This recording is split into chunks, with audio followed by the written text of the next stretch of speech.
जय हिंद दोस्तों, स्वागत है आप लोगों का अपने इस channel Amit unique competitive classes में। दोस्तों, जैसा कि आप लोग जानते हैं, हम लोग सीरीज स्टार्ट किए हैं जीके जीएस का, जो कि किसी भी एग्जाम में बहुत ही महत्वपूर्ण होने वाला है। आई होप आप लोगों के सेशन बहुत ही पसंद आ रहा होगा और आप लोग ये सेशन को अपने मित्रों के पास जरूर शेयर करेंगे। ठीक है, इसी क्रम में हम आज आगे बढ़ते हैं। आज का वीडियो हम स्टार्ट करते हैं। ठीक है, आज का जो हमारा क्लास है वो स्टार्ट करते हैं। क्वेश्चन को आगे देखते हैं और आगे देखते हुए आगे बढ़ेंगे।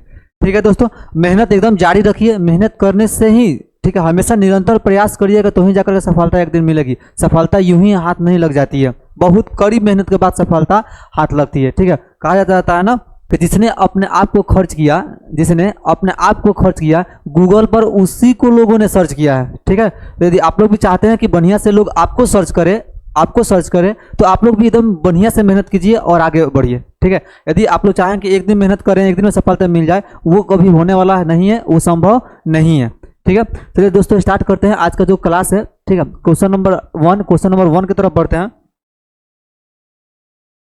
क्वेश्चन नंबर 1 है हमारा, आधुनिक रासायनिक विज्ञान का जनक। ठीक है, आधुनिक रासायनिक विज्ञान का जनक कहा जाता है, किसको कहा जाता है? आधुनिक रासायनिक विज्ञान का जनक किसको कहा जाता है? ऑप्शन ए दिया है लेवोजियर को, ऑप्शन बी दिया है रदरफोर्ड को, ऑप्शन सी दिया है अरस्तु को, ऑप्शन डी दिया है न्यूटन को। ठीक है, देखते हैं इसका राइट आंसर हो जाएगा ऑप्शन नंबर ए लेवोजियर को। ठीक है, अच्छा इसको ना, ये लेवोजियर इंग्लिश में लिखता है और हिंदी में इसी का नाम ना, इन्हीं का नाम लिखता है लववाजे। हिंदी में इनका नाम क्या लिखता है? लववाजे। ठीक है, बढ़ते हैं आगे नेक्स्ट क्वेश्चन की तरफ। नेक्स्ट क्वेश्चन है हमारा क्वेश्चन नंबर 2 है, चिकित्सा शास्त्र के जनक है। चिकित्सा शास्त्र के जनक है। ऑप्शन ए दिया है हिपोक्रेटस, ऑप्शन बी दिया है थियोफ्रेटस, ऑप्शन सी दिया है हिकैटियस और ऑप्शन डी दिया है हेरोडोटस। ठीक है, पर इसका राइट आंसर हो जाएगा चिकित्सा शास्त्र के जनक है। ठीक है, हिपोक्रेटस। कौन हो जाएंगे? हिपोक्रेटस। थोड़ा और देख लेते हैं, करते हैं ऑप्शन का ऑपरेशन, जैसा कि बाकी हम लोग सभी सीरीज में करते हैं वैसे। थियोफ्रेटस, तो इनको दोस्त वनस्पति विज्ञान का जनक कहा जाता है। इनको वनस्पति विज्ञान का जनक कहा जाता है। इनको थियोफ्रेटस को। ठीक है, वनस्पति बोलते बोटनी। ठीक है, बोटनी का पिता किसको कहते हैं? थियोफ्रेटस को। अब है हिकेटियस को ना प्राचीन भूगोल का पिता, ठीक है, या भूगोल का पिता कहते हैं। ठीक है, प्राचीन भूगोल का पिता या भूगोल का पिता किसको कहते हैं? हिकैटियस को कहते हैं। ठीक है, अब है हेरोडोटस, तो इनको इतिहास का पिता या इतिहास का जनक किसको कहते हैं? हेरोडोटस को। ठीक है, ये सभी VVI है, सबको आप लोग जहां नोट्स बना रहे होंगे, जहां लिख रहे होंगे, इसको थोड़ा आप लोग नोट जरूर कीजिएगा। ठीक है, बढ़ते हैं नेक्स्ट क्वेश्चन की तरफ। नेक्स्ट क्वेश्चन है क्वेश्चन नंबर 3। क्वेश्चन नंबर 3 है, कह रहा हिपेरिन नामक प्रोटीन का उत्पादन होता है। ठीक है, हिपेरिन नामक प्रोटीन का उत्पादन होता है। ऑप्शन ए दिया है किडनी, ऑप्शन बी दिया है लीवर, ऑप्शन सी दिया है स्टोमक और ऑप्शन डी दिया है पेनक्रियास। ठीक है, इसका राइट आंसर हो जाएगा भाई B, option number B liver. ठीक है, जो हिपेरिन नामक प्रोटीन उत्पादन होता है वो कहाँ से होता है? लीवर से। और थोड़ा देख लेते हैं इस हिपेरिन के बारे में, हिपेरिन क्यों इंपॉर्टेंट है ये प्रोटीन। ठीक है, तो हिपेरिन नामक प्रोटीन है हमारे शरीर के अंदर रक्त को थक्का जमने से रोकता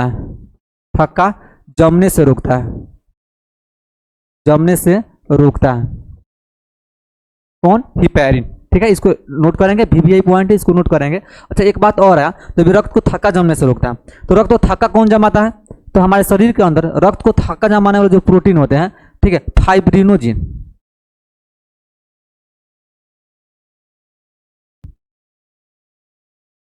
कौन होते हैं? फाइब्रिनोजिन। ठीक है, फाइब्रिनोजिन। अच्छा एक और इंपॉर्टेंट, ठीक है, जो विटामिन होता है, विटामिन के, ये दोनों होते हैं रक्त को थक्का जमाने में हेल्प करते हैं।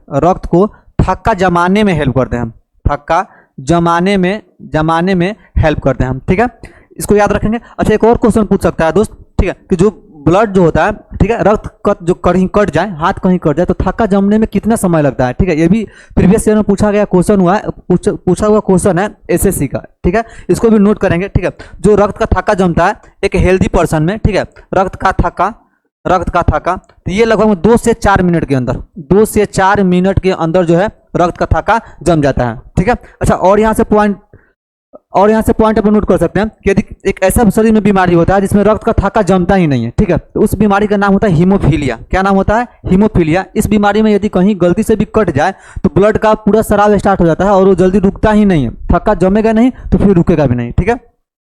हमने इस क्वेश्चन का बहुत ही ज़्यादा ऑपरेशन कर लिया, ठीक है। बढ़ते हैं नेक्स्ट क्वेश्चन की तरफ। नेक्स्ट क्वेश्चन है क्वेश्चन नंबर 4। क्वेश्चन 4 कह रहा है प्रथम जीव की उत्पत्ति हुई, ठीक है। प्रथम जीव की उत्पत्ति हुई, ऑप्शन ए पृथ्वी पे, ऑप्शन बी है हवा में, ऑप्शन सी है जल में, एंड ऑप्शन डी है किसी अन्य ग्रह पर, ठीक है। तो इसका राइट आंसर हो जाएगा ऑप्शन नंबर सी, जल में, ठीक है। जल में सबसे पहले जीव की उत्पत्ति कहाँ हुई थी? जल में हुई थी। और वो जीव कौन सा था? तो वो जीव कहा जाता था ना साइनोबैक्टीरिया था। कौन था? साइनोबैक्टीरिया। इसको भी नोट कर लेंगे, कौन था? साइनोबैक्टीरिया, साइनोबैक्टीरिया, ठीक है। बढ़ते हैं नेक्स्ट क्वेश्चन की तरफ। नेक्स्ट क्वेश्चन है हमारा क्वेश्चन नंबर 5। कह रहा है निकोटीन पाया जाता है, निकोटीन पाया जाता है किसमें? ऑप्शन ए चाय की पत्ती में, ऑप्शन बी है तंबाकू की पत्ती में, ऑप्शन सी है कॉफी की पत्ती में, और ऑप्शन डी है इन सभी में, ठीक है। तो मित्रों इसका राइट आंसर हो जाएगा ऑप्शन नंबर ए चाय की पत्ती में। किसमें? चाय की पत्ती में। चाय की पत्ती में क्या होता है? निकोटीन पाया जाता है। और जो कॉफी होता है तो कॉफी की पत्ती में कैफीन पाया जाता है। कॉफी की पत्ती में क्या पाया जाता है? कैफीन पाया जाता है, ठीक है। और दोनों ये निकोटीन होता है, निकोटीन,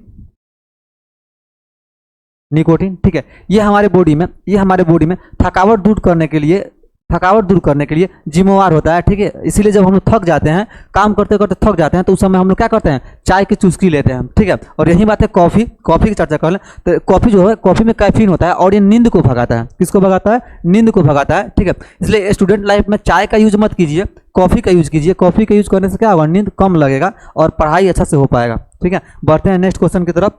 नेक्स्ट क्वेश्चन है क्वेश्चन नंबर 6। क्वेश्चन नंबर 6 है चेचक के वैक्सीन को सर्वप्रथम तैयार किया था। चेचक के वैक्सीन को सर्वप्रथम तैयार किया था। अच्छा, सबसे पहले तो यहाँ से ही क्वेश्चन बन जाएगा कि चेचक किसके कारण होता है? बैक्टीरिया के कारण, वायरस के कारण, प्रोटोजोआ के कारण या फंगस के कारण, ठीक है। तो इसका राइट आंसर होगा जो चेचक है, चेचक के लिए जिम्मेवार कौन सा है? तो ये है विषाणु। कौन है? विषाणु, वायरस, ठीक है। कौन है? वायरस, ठीक है। चेचक भी दो प्रकार का हो जाता है, ठीक है। एक होता है बड़ी मिनी माता और एक होता है छोटी मिनी माता। इंग्लिश में बोलते हैं, एक इंग्लिश में बोलते हैं चिकन पॉक्स और एक बोलते हैं स्मॉल पॉक्स, ठीक है। तो याद रखेंगे। यहाँ पे आते हैं तो क्वेश्चन का आंसर ऑप्शन की तरफ बढ़ते हैं। क्वेश्चन का जो ऑप्शन ए दिया है डॉक्टर जेनर ने, ठीक है। बी दिया है सॉल्क ने, सी दिया है लिस्टर ने, और डी दिया है लुई पास्चर ने। तो जो चेचक का वैक्सीन जो था सर्वप्रथम तैयार किया था, ठीक है, डॉक्टर जेनर ने। किसने? डॉक्टर जेनर ने। इनका पूरा नाम डॉक्टर एडवर्ड जेनर लिखता है। क्या लिखता है पूरा नाम? एडवर्ड जेनर, एडवर्ड जेनर, ठीक है। डॉक्टर एडवर्ड जेनर ने क्या किया था? सर्वप्रथम चेचक के टीके का खोज किया था या चेचक के वैक्सीन का खोज किया था। ये क्वेश्चन बनता है, ठीक है। ऑप्शन बी दिया है, तो ऑप्शन बी को भी देखना है सॉल्क, ठीक है। इनका पूरा नाम जॉन सॉल्क है, जॉन सॉल्क। ये जो है ये, ठीक है, पोलियो का टीकों का खोज, जो पोलिया होता है, ठीक है, पोलियो को टीके का खोज किसने किया था? जॉन सॉल्क ने किया था। और रहा बात लुई पास्चर का, तो लुई पास्चर जो है रेबीज के टीके का खोज जो किसने किया था? पूछता है रेबीज के टीके का खोज किसने किया था? तो लुई पास्चर ने, ठीक है। सबको नोट करते जाएंगे, कंपटीशन पढ़ने का ये सबसे बेस्ट तरीका है कि एक जो क्वेश्चन बना है उसका अगल बगल जितने भी क्वेश्चन बन रहा है उस सबको नोट करें, ठीक है, और रिवीजन करते रहें। बिना रिवीजन के कुछ तो हो ही नहीं सकता है। कहते हैं ना, करत करत अभ्यास से जड़मती होते सुजान, ठीक है। रस्सी आवत जात से सिल पर परत निशान, ठीक है। तो वही हम लोग एक वही रस्सी हैं, ठीक है। मेहनत करेंगे, मेहनत के बदौलत ही सक्सेस मिल सकती है, अदरवाइज सक्सेस नहीं मिल सकता है, ठीक है। बढ़ते हैं नेक्स्ट क्वेश्चन की तरफ। क्वेश्चन नंबर हमारा है 7। क्वेश्चन नंबर 7 ने कह रहा है संसार का सबसे बड़ा फूल है। संसार का सबसे बड़ा फूल है। ऑप्शन ए है कमल, ऑप्शन बी है गेंदा, ऑप्शन सी है रेफ्लेसिया, और ऑप्शन डी है गुड़हल, ठीक है। तो इसका राइट आंसर हो जाएगा option number C, rafflesia. Option number C, rafflesia. अच्छा, ये तो संसार का सबसे बड़ा फूल है। अब तो दिमाग में आएगा संसार का सबसे छोटा फूल कौन है? सबसे छोटा फूल, सबसे छोटा फूल, सबसे छोटा फूल, ठीक है। तो इसका राइट आंसर हो जाएगा बुल्फिया। क्या होता है? बुल्फिया। इसको याद रखेंगे, बुल्फिया, ठीक है। बुल्फिया जो होता है संसार का सबसे छोटा फूल होता है। अच्छा, एक बात, संसार का सबसे बड़ा फल, संसार का सबसे बड़ा फल ये होता है आर्किड्स, ठीक है, आर्किड्स। साफ साफ दिखाई दे रहा है। अच्छा, इसको ऑप्शन लिख देते हैं, इसको यहाँ पे लिखते हैं आर्किड्स, ऐसे आर्किड्स संसार का सबसे बड़ा फल है ये, ठीक है। अब बढ़ते हैं नेक्स्ट क्वेश्चन की तरफ। क्वेश्चन नंबर 8 कह रहा है फलों का अध्ययन कहलाता है, फलों का अध्ययन कहलाता है। देखो मित्रों, जो साइंस हमारा ना, साइंस के ब्रांच में क्या किया गया ना कि अलग अलग सब्जेक्ट को अध्ययन करने के लिए इसको अलग अलग ब्रांच बना दिया गया है, जिसके अकॉर्डिंग हम लोग उस अलग या पार्टिकुलर सब्जेक्ट को क्या कर सकते हैं, अध्ययन कर सकते हैं, ठीक है, और गहन अध्ययन कर सकते हैं, ठीक है। तो यहाँ पर कह रहा है ना फलों का अध्ययन कहलाता है, फलों का अध्ययन कहलाता है, साइंस में क्या कहलाता है, तो फलों का अध्ययन कहलाता है पोमोलॉजी। क्या कहलाता है, पोमोलॉजी। ये किसका अध्ययन करता है, फलों का, ठीक है। इसका राइट आंसर क्या होगा, ऑप्शन नंबर बी। अच्छा, थोड़ा सा और देख लेते हैं, ये हमारा ऑप्शन ए है पेडोलॉजी। तो पेडोलॉजी में हम लोग मृदा का अध्ययन करते हैं या मिट्टी का अध्ययन करते हैं। किसका अध्ययन करते हैं, मिट्टी का अध्ययन, मिट्टी का अध्ययन, ठीक है। ऑप्शन दिया है सी नंबर एंथोलॉजी। अच्छा, एंथो नहीं, अर्निथोलॉजी होता है, ठीक है, अर्निथोलॉजी होता है। इसको थोड़ा सुधार लेंगे, अर्निथोलॉजी ऐसे, अर्निथोलॉजी, ठीक है, अर्निथोलॉजी। इसमें हम लोग करते हैं पक्षियों का अध्ययन। इसका अध्ययन करते हैं पक्षियों का अध्ययन, पक्षियों का अध्ययन करते हैं, ठीक है। और ये है एस्पर्मोलॉजी, तो नाम से ही क्लियर है, इसमें किसका अध्ययन करते हैं, तो मेल एस्पर्म का, ठीक है, मेल एस्पर्म का हम लोग क्या करते हैं, इसमें अध्ययन करते हैं, मेल एस्पर्म का इसमें अध्ययन करते हैं, ठीक है। सब जितना भी लिखवा रहे हैं सभी बहुत ही पॉइंटेबल है, सबको आप लोग नोट कीजिए, ठीक है, नोट कीजिए और रिवीजन कीजिए। आप लोग प्रीवियस ईयर में देख सकते हैं सभी के सभी क्वेश्चन रिपीटेड क्वेश्चन है, ठीक है। बढ़ते हैं नेक्स्ट क्वेश्चन की तरफ। नेक्स्ट क्वेश्चन हमारा क्वेश्चन नंबर 9 कह रहा है आलू क्या है, आलू क्या है। देखो भैया, ये क्वेश्चन बहुत छोटा है लेकिन बहुत सारे एग्जामों में पूछ चुका है, ठीक है। अभी जो फिलहाल बिहार पुलिस को कैंसिल हुआ था, ठीक है, उसमें पूछा गया ये क्वेश्चन था कि आलू किसका रूपांतरित रूप है, ठीक है, आलू किसका रूपांतरित रूप है। तो ऑप्शन ए दिया तना का, ऑप्शन बी दिया फल का, ऑप्शन सी दिया जड़ का, और ऑप्शन डी दिया बीज का, ठीक है। तो इसका राइट आंसर हो जाएगा ऑप्शन नंबर ए तना का। किसका एग्जाम्पल है ये, तना का रूपांतरित रूप है कौन, आलू, ठीक है। इसके पहले वाले क्लास में हमने देखा था टमाटर का खाने योग्य कौन सा भाग होता है, तो कल उस दिन लिखा गया था हम लोग टमाटर का जो है, टमाटर का खाने योग्य भाग होता है संपूर्ण फल। क्या होता है, संपूर्ण फल, ऐसे, ठीक है। अच्छा, इसमें पूछा आम का खाने योग्य भाग होता है, आम का खाने योग्य भाग होता है, खाने योग्य भाग, तो मध्य फल भीति। क्या होता है, मध्य फल भीति, ठीक है, मध्य फल भीति जो होता है आम का खाने वाला भाग होता है, ठीक है। बढ़ते हैं नेक्स्ट क्वेश्चन की तरफ। नेक्स्ट क्वेश्चन है क्वेश्चन नंबर 10 कह रहा है हाइड्रोजन को जलाने से क्या बनेगा, हाइड्रोजन को जलाएंगे तो क्या बनेगा। ऑप्शन ए दिया है ऑक्सीजन, ऑप्शन बी दिया है राख, ऑप्शन सी दिया है पानी, ऑप्शन डी दिया है मिट्टी। तो जैसा कि हम जानते हैं कि जलाने के लिए किसी भी वस्तु को जलाना है, ठीक है, तो उसके लिए क्या चाहिए, ऑक्सीजन चाहिए। क्या चाहिए, ऑक्सीजन। और यहाँ जलाना किसको है, हाइड्रोजन को। तो लोग ये जलाते हैं, ये हमारा हुआ हाइड्रोजन और यहाँ पे आएगा क्या, ऑक्सीजन, ठीक है, क्या आएगा, ऑक्सीजन। यदि ये जल देगा तो क्या बनेगा, H2O। क्या बनेगा, सॉरी ये काम करते हैं, इसके आगे 2 लगाते हैं, ठीक है, 2HO, ठीक है, क्या बनेगा 2HO, ठीक है। ये हमारा जो है, ठीक है, ये हमारा मतलब कह सकते हैं किसका फॉर्म बन रहा है, तो वाटर का। क्या बना है यहाँ पे, वाटर बन रहा है, ठीक है, वाटर बन रहा है 2HO, ठीक है। फिर क्या बनेगा, वाटर बन जाएगा। हालांकि वाटर का फॉर्मूला क्या होता है, H2O। क्या होता है, H2O बैलेंसिंग करने का नहीं हमारा यहाँ पे आया है, ठीक है। बढ़ते हैं नेक्स्ट क्वेश्चन की तरफ। नेक्स्ट क्वेश्चन हमारा question number 10 sorry 11, question number 11, तो डायरेक्ट 12 है। चलिए देखते हैं इसको भी। कह रहा है मनुष्य की जीवन काल में कितने दांत 2 बार विकसित होते हैं, ठीक है। मनुष्य की जीवन काल में कितने दांत 2 बार विकसित होते हैं, और जिसको हम लोग बोलते हैं दूधा का दांत, ठीक है, जो बचपन में टूट जाता है और पुनः फिर निकलता है, ठीक है, वो कितने दांत होते हैं। ऑप्शन ए है 4, ठीक है, ऑप्शन बी है कितना 12, ऑप्शन सी है 20 और ऑप्शन डी है 18। ऐसे तो हमारे जो मनुष्य होते हैं, मनुष्य के मुख में टोटल दांतों की संख्या कितनी होती है, 32। टोटल दांतों की संख्या कितनी होती है, 32, ठीक है। जिसमें से 20 दांत जो है, ठीक है, ये जिंदगी में 2 बार निकलते हैं, ठीक है। पूरे जीवन काल में कितने बार निकलते हैं, 2 बार निकलते हैं, ठीक है। इसलिए मानव को ना द्विदंती भी कहा जाता है। मानव क्या कहा जाता है, द्विदंती कहा जाता है। इसका मतलब कि जो दांत होते हैं ना वो 2 बार जमते हैं, और कितने दांत जमते हैं, तो 20 दांत जो होते हैं दोबारा जमते हैं, ठीक है। इसके अलावा नहीं जमता है, ठीक है। 3 बार जमवाना होगा तो नहीं जमेगा, डॉक्टर के पास जाना पड़ेगा, ठीक है। और थोड़ा सा दांत का प्रकार देख लेते हैं। जो मानव दांत होता है ना, मानव दांत को 4 भागों में बांटते हैं। कितने भागों में? 4 भागों में, ठीक है, 4 भागों में। कौन कौन हो जाता है? तो एक होता है इंसीजर, ठीक है, एक होता है केनाइन, दूसरा होता है प्रीमोलर और चौथा होता है, ये होता है मोलर, ठीक है। फिर से, इंसीजर, दूसरा होता है केनाइन, तीसरा होता है प्रीमोलर और चौथा होता है मोलर, ठीक है। ये कितने दांत तो हो गए? 4 प्रकार के दांत मानव दांत में पाए जाते हैं, ठीक है। बढ़ते हैं नेक्स्ट क्वेश्चन की तरफ। क्वेश्चन नंबर, यहाँ पे टाइपिंग मिस्टेक हो गया, ठीक है, पहले 12 फिर 11 हो गया, कोई नहीं, आगे बढ़ते हैं सीरीज की तरफ। वो 11 था, कितना है? 12 है। देखते हैं यहाँ पे एंटीबायोटिक होती है, ठीक है, एंटीबायोटिक होती है। ऑप्शन ए दिया है दवाएं, ऑप्शन ए है पौधे, ऑप्शन बी है दवाएं, ऑप्शन सी है सिरप और ऑप्शन डी है टॉक्सिन, ठीक है। तो एंटीबायोटिक जो होती है दोस्तों, दवाएं होती है। क्या होती है? दवाएं होती है। अच्छा, एक क्वेश्चन बनता है कि एंटीबायोटिक नष्ट करता है किसको? किस रोग में लेते हैं एंटीबायोटिक, ठीक है। सभी रोग में एंटीबायोटिक ले लेंगे ऐसा नहीं, ठीक है। एंटीबायोटिक जो होती है ना, नष्ट करती है किसको? जीवाणुओं को, बोलो तो बैक्टीरिया को। किसको?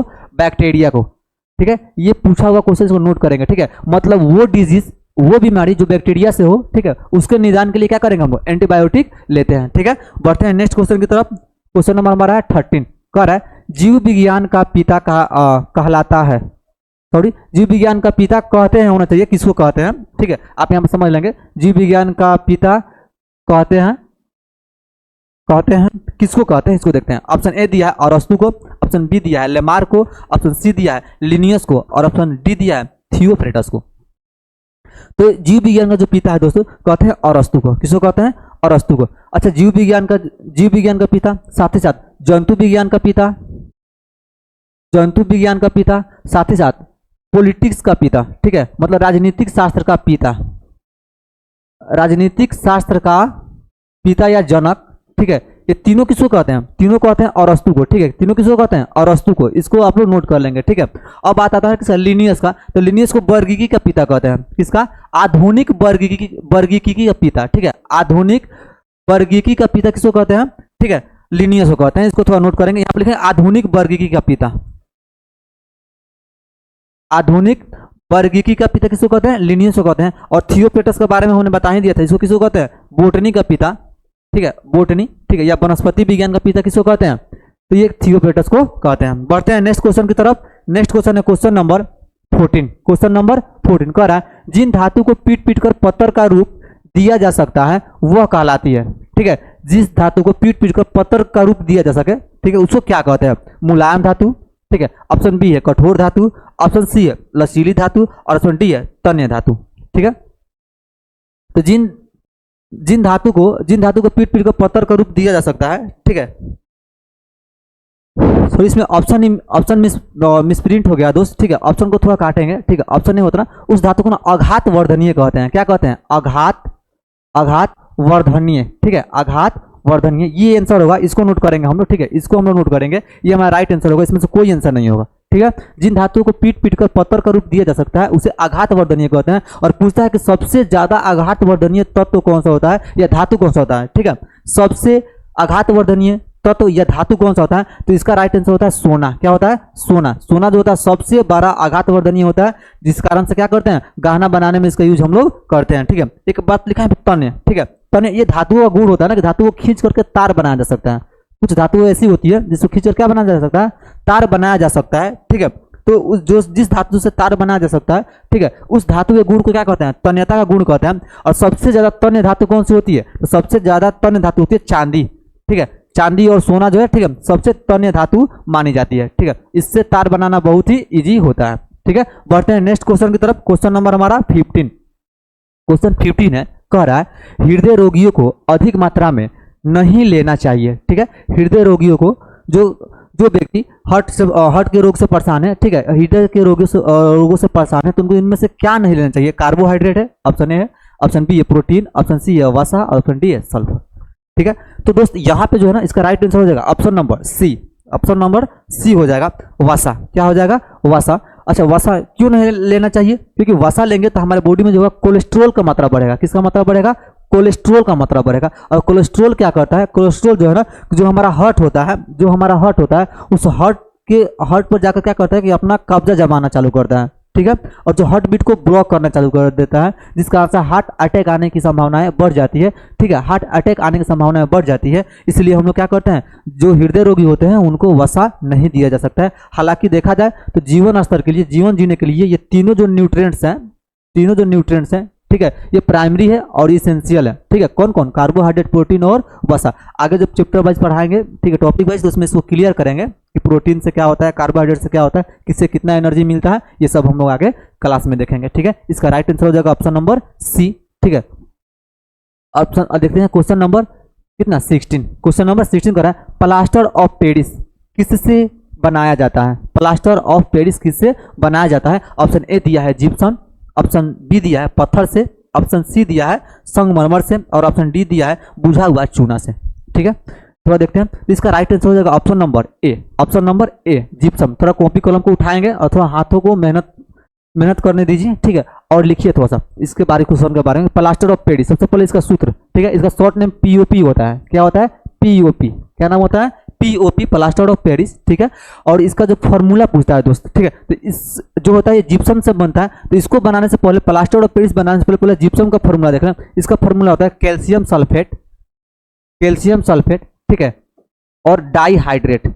मतलब इसमें जो वाटर के मॉलिक्यूल्स कितने होते हैं, 2 होते हैं। वाटर के मॉलिक्यूल्स कितने होते हैं, 2 होते हैं। ये पूछा हुआ क्वेश्चन है। ठीक है, कि जिप्सम का फॉर्मूला क्या, CaSO4 इंटू 2H2O। ठीक है, ये भी पूछा हुआ क्वेश्चन है कि जिप्सम में जो वाटर होते हैं, वाटर के मॉलिक्यूल्स कितने होते हैं, तो वाटर के मॉलिक्यूल्स कितने होते हैं, 2 होते हैं। ठीक है, अब आगे आते हैं। अब क्या करना है, इसी जिप्सम को, ठीक है, इसी जिप्सम को जब हम लोग 100 डिग्री सेल्सियस पर गर्म करते हैं, 100 डिग्री सेल्सियस पर क्या करते हैं, गर्म करते हैं, तब जाकर हमारा क्या बनता है, पीओपी बनता है। क्या बनता है, प्लास्टर ऑफ पेरिस बनता है। ठीक है, तो जाहिर सी बात, जब 100 डिग्री सेल्सियस पर वाटर को गर्म करते हैं, मतलब बॉइलिंग पॉइंट वहाँ स्टार्ट हो जाएगा। जो वाटर होगा तो क्या होगा, वेपर बनकर उड़ जाएगा। तो मतलब वहाँ पे मात्रा जो है 2H2O तो नहीं रह पाएगा, वहाँ पे क्या हो जाएगा, कम हो जाएगा। तो मतलब यहाँ पे प्लास्टर ऑफ पेरिस का फॉर्मूला हो जाता है CaSO4, ठीक है, मतलब calcium sulphate into half H2O। ठीक है, इसका साइंटिफिक नेम लिखता है कैल्शियम सल्फेट हेमीहाइड्रेट। क्या लिखता है,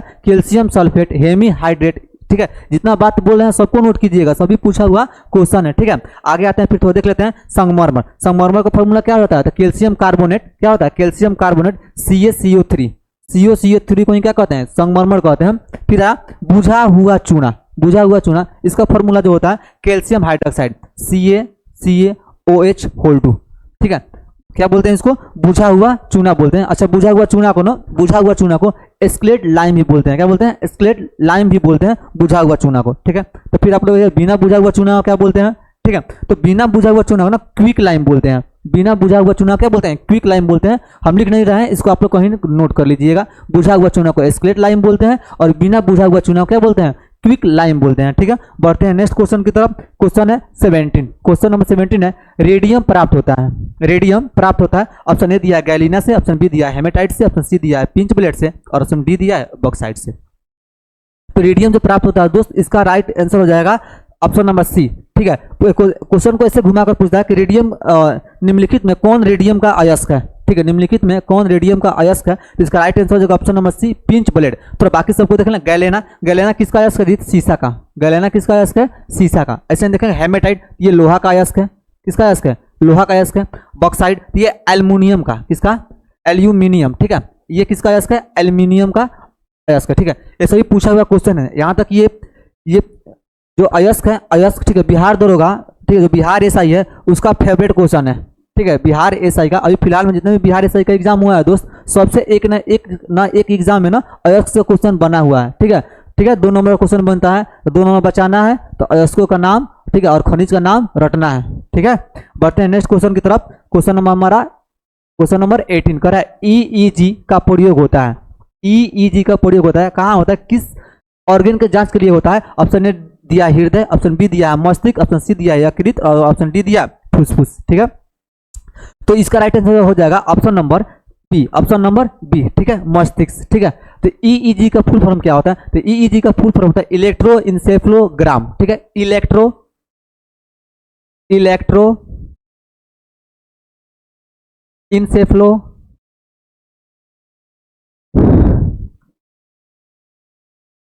इंसेफ्लोग्राम। ठीक है। लास्ट में रखें ग्राम, ग्राफ नहीं ग्राम, बहुत लोग ना ग्राफ लिख देते हैं बट यहाँ पर ग्राम होता है, ठीक है। ऐसे ही होता है हृदय, हृदय की जांच के लिए क्या होता है ईसीजी, क्या होता है ईसीजी, ईसीजी इसका फुल फॉर्म इलेक्ट्रोकार्डियोग्राफ, ठीक है, इलेक्ट्रोकार्डियोग्राम, ठीक है। कहीं कहीं ग्राफ भी लिखा रहता है क्योंकि जो हृदय का जो हार्ट बीट दिखाता है तो ग्राफ में भी शो करता है, इसलिए कहीं कहीं ग्राफ भी लिखा रहता है, बट ज्यादा जगह जो है ग्राम ही देखने को मिलेगा आप लोगों को, ठीक है। बढ़ते हैं नेक्स्ट क्वेश्चन की तरफ। क्वेश्चन नंबर 19 कह रहा है रेडियो सक्रियता का खोज किसने किया था, रेडियो सक्रियता का खोज किसने किया था। तो ऑप्शन ए दिया है मैडम क्यूरी, ऑप्शन बी दिया है पियरे क्यूरी, ऑप्शन सी दिया है हेनरी बेकुलर और ऑप्शन डी दिया है इनमें से कोई नहीं, ठीक है। इसका राइट आंसर हो जाएगा option number C, option number C Henry Becquerel. कौन, हेनरी बेकुलर, ठीक है। इन्होंने क्या किया था, रेडियो सक्रियता का खोज किया था, ठीक है। अब अगर मैडम क्यूरी, तो मैडम जो क्यूरी है ना ये इन्होंने रेडियम का खोज किया था, किसका खोज किया था, रेडियम का खोज किसने किया था, मैडम क्यूरी ने, किसने किया था, मैडम क्यूरी ने रेडियम का खोज किया था, सॉरी रेडियम का खोज किसने किया था, मैडम क्यूरी ने। बढ़ते हैं नेक्स्ट क्वेश्चन की तरफ। नेक्स्ट क्वेश्चन है किसी वस्तु में जरूरतों का गुण किसके कारण होता है, होना चाहिए था, ठीक है। किसी वस्तु में जरूरत का गुण किसके कारण होता है, इसको किसके बना लीजिएगा, किसके बना लीजिएगा, ठीक, किसके कारण होता है, ठीक है। तो ऑप्शन ए दिया है वेग, ऑप्शन बी दिया है द्रव्यमान, ऑप्शन सी दिया है त्वरण और ऑप्शन डी दिया है स्पीड, ठीक है। तो इसका राइट आंसर हो जाएगा, इसका राइट आंसर हो जाएगा option number B, option number B, ठीक है। जो जरूरत जो होता है, जो एनर्जिया होता है डायरेक्टली प्रोपोर्शनल होता है किसके, मास के, ठीक है। मतलब जरूरत जो होता है, ठीक है, डायरेक्टली प्रोपोर्शनल होता है, ठीक है, किसके, मास बोलते द्रव्यमान के, मतलब जिस वस्तु का द्रव्यमान ज्यादा होगा उस वस्तु में क्या होगा, जरूरत भी ज्यादा होगा, ठीक है। इसको आप लोग याद रखिएगा, ठीक है। आज का क्वेश्चन इतना ही है, फिर मिलेंगे नेक्स्ट वीडियो में। तब तक के लिए जय हिंद दोस्तों, और अपना प्यार आशीर्वाद इस चैनल पर बनाए रखिए, ठीक है। इस चैनल से जुड़िए और हम लोग को सपोर्ट कीजिए। आई होप जो भी हम लोग कंटेंट दे रहे हैं वो बेस्ट दे रहे हैं, आप लोगों के लिए हेल्पफुल होगा। आप लोग जितना भी पॉइंट लिखवा जा रहा है सबको नोट कीजिए। थैंक यू एंड जय हिंद।